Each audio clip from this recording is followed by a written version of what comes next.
Margaret, Tony and Tara, ladies and gentlemen, I'm absolutely delighted to be here tonight to speak at the launch of this lecture series. I'm very grateful to the Ulster Museum for hosting the launch, and I do commend the Community Relations Council and the Heritage Lottery Fund for developing a lecture series that will inspire people, I feel, to explore the complexities and the different interpretations of our shared past. To this day, many people remember and commemorate a past which I feel is too often based on a partial myth or an isolated viewpoint or indeed a narrow perspective. Too often commemoration events and the marking of anniversaries taking place not so much to remember the past, but to use that past to make a modern point or indeed take a modern stance. So as a minister, I often reflect, particularly in the Assembly, about the representation on our benches and indeed the experiences and the journeys that have brought us all to places. And for me, it highlights that our history is very complex. It is also at times a difficult and painful, but intertwined, shared and connected in so many different ways.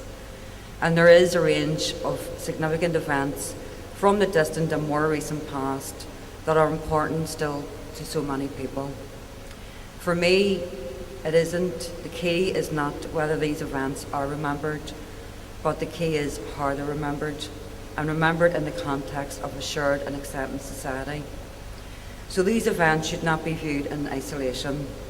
They should not be owned or cherry-picked by one side of the community or the other, but by looking at historical facts, by looking at different perspectives, different interpretations, all of us can gain a better understanding of who we are and the causes and the consequences of our intertwined and indeed connected past.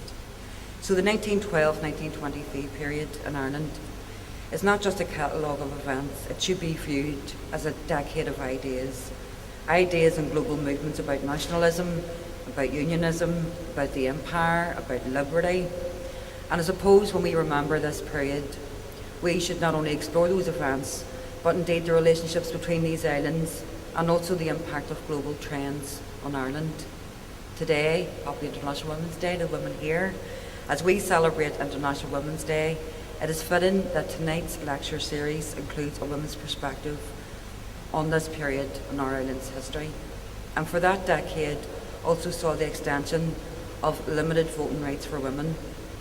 I'm supportive of an inclusive, non-triumphalist and strategic approach to commemorations. Significant centenaries and anniversaries during the decade ahead, I believe, provide us all on this island with a great opportunity to gain a better understanding of our shared past and indeed how that past shapes Irish and British identities and really relationships today. So I suppose in that context, the forthcoming decade of centenaries, the Community Relations Council and the Heritage Lottery Fund have developed a set of principles to remember the past. I fully endorse these principles.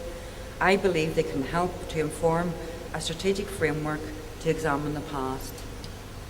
As an Irish Republican, my life has been shaped not only by a more distant period, but also recent political events.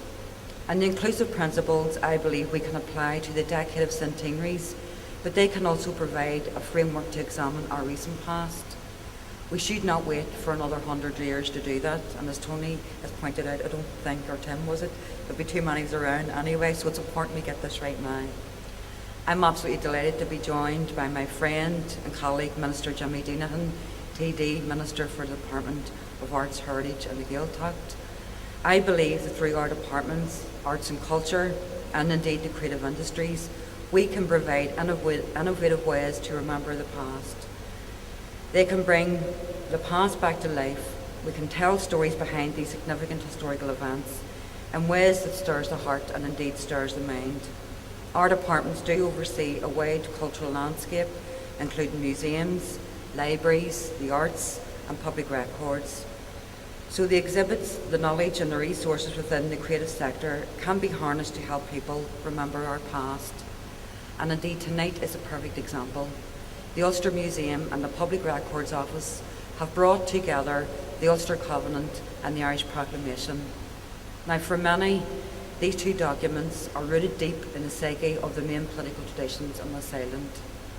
Displaying them together is symbolic of our connected history and the importance of understanding different narratives and locating events within their wider historical context.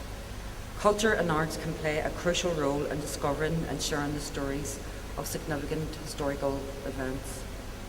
An inclusive approach can also support activities and collaborations across the island, and indeed can encourage a strategic and joined-up approach north and south. Some people will continue to commemorate events of their own choosing and in their own manner, regardless of what we do. But in the absence of any inclusive approach, it will increase the probability of a partisan and at times polarisation of activities that prevail and provide a sense of failure to realise or miss the potential that we have in front of us. A strategic approach to commemorations developed by both administrations in this island, I believe, can maximise the potential and probability of a more inclusive and non-triumphalist marking of significant historical events.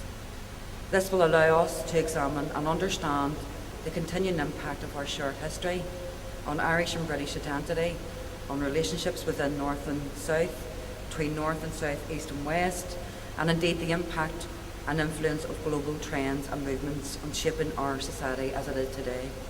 So I support this lecture series and the principles developed by Community Relations Council and the Heritage Lottery. I'm committed to working with my ministerial colleagues in the Executive and indeed my colleague Jimmy Deenahan in the Dáil to develop a coordinated approach to the commemoration of these important events which indeed has shaped our history and shaped our lives. 4 million miles.